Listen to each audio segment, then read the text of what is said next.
Baik, terima kasih Goldi Gumilang informasinya langsung dari Surabaya, Jawa Timur. Selanjutnya kita menuju ke Kejaksaan Agung bersama Felicia Milinda. Felicia, sudahkah Kejagung mengetahui siapa pemberi suap di dalam kasus vonis bebas Ronald Tanur ini, Felicia? Ya, Rendra dan juga pemirsa, melanjutkan kasus dari penangkapan Gregorius Ronald Tanur sendiri. Ini Kejaksaan Agung Republik Indonesia menemukan adanya uang senilai 5 miliar rupiah yang mana digunakan untuk dipersiapkan oleh pengacara Ronald Tanur sendiri, yakni Lisa Rahmat, untuk menyuap Hakim Mahkamah Agung dalam melindungi atau mengamankan vonis kasasi Ronald Tanur buntut dari kasus tewasnya Dini Sera. Dan Direktur Penyidikan Jaksa Agung Muda Bidang Tindak Pidana Khusus Kejagung Abdul Qohar mengatakan uang 5 miliar rupiah ini telah disiapkan oleh Lisa Rahmat dan juga dikirimkan kepada Hakim Mahkamah Agung yakni Zarof Rikar dalam membantu mengurus perkara kasasi Ronald Tanur. Dan tadi juga seperti yang dikatakan oleh Kapus Penkum Kejaksaan Agung Republik Indonesia yakni Harli Siregar mengatakan bahwa pihak Kejagung masih tetap terus mengusut dan juga mendalami kasus ini, siapakah yang sebenarnya sumber dana ini berasal dari mana.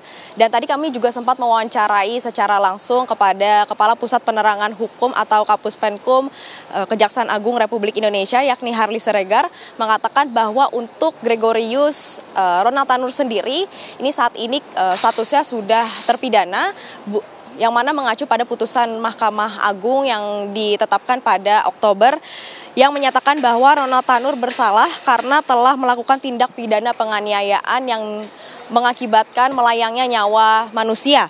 Dan untuk jeratan pasal sendiri yang ditetapkan kepada Ronald Tanur ini yakni pasal 351 KUHP dengan ancaman hukuman 5 tahun penjara.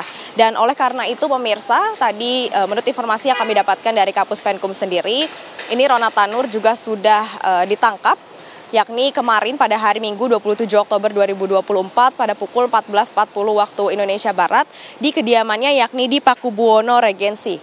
Dan selain itu juga pemirsa, Kejagung juga telah menemukan uang senilai hampir 1 triliun rupiah dan juga emas sebanyak 51 kg yang ditemukan di kediaman dari mantan pejabat Mahkamah Agung yakni Zarof Rikar di Senayan, Jakarta Pusat, yang mana pada uang yang ditemukan ini ada 5 pecahan mata uang, yakni ada rupiah, kemudian juga ada dolar Singapura, dolar Amerika Serikat, dolar Hong Kong, dan juga dalam bentuk mata uang euro. Demikian, Rendra, saya kembalikan lagi kepada Anda di studio. Baik, terima kasih Felicia, informasi langsung dari Kejaksaan Agung Jakarta. Sebelum juga ada Goldi Gumilang dari Surabaya, Jawa Timur.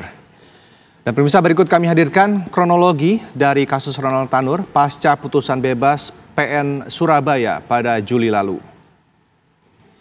Pada 24 Juli, Majelis Hakim PN Surabaya membebaskan Ronald Tanur dari segala dakwaan kasus penganiayaan yang mengakibatkan Dini Sera meninggal. 5 Agustus, Ronald Tanur dicegah, jaksa ajukan kasasi. Dan 14 Agustus, Ronald Tanur dicegah untuk bepergian ke luar negeri. Selanjutnya 26 Agustus, KY rekomendasikan pemecatan hakim yang memberi vonis bebas dan diusulkan untuk diajukan ke MKH. Pada 22 Oktober 2024, MA menganulir putusan bebas dan jatuhkan vonis 5 tahun Ronald Tanur. 23 Oktober, Kejagung menangkap dan menetapkan 3 hakim serta 1 pengacara menjadi tersangka atas suap vonis bebas Ronald Tanur, dan Kejagung juga menyita uang miliaran rupiah dari 4 tersangka. 24 Oktober, MA memberhentikan sementara 3 hakim pembebas Ronald Tanur dan akan diberhentikan dengan tidak hormat jika putusan sudah inkrah. Kejagung menangkap Zarof Rikar, yakni mantan pejabat MA. Zarof menjadi penghubung pengacara Ronald Tanur dengan Hakim Agung untuk kasasi.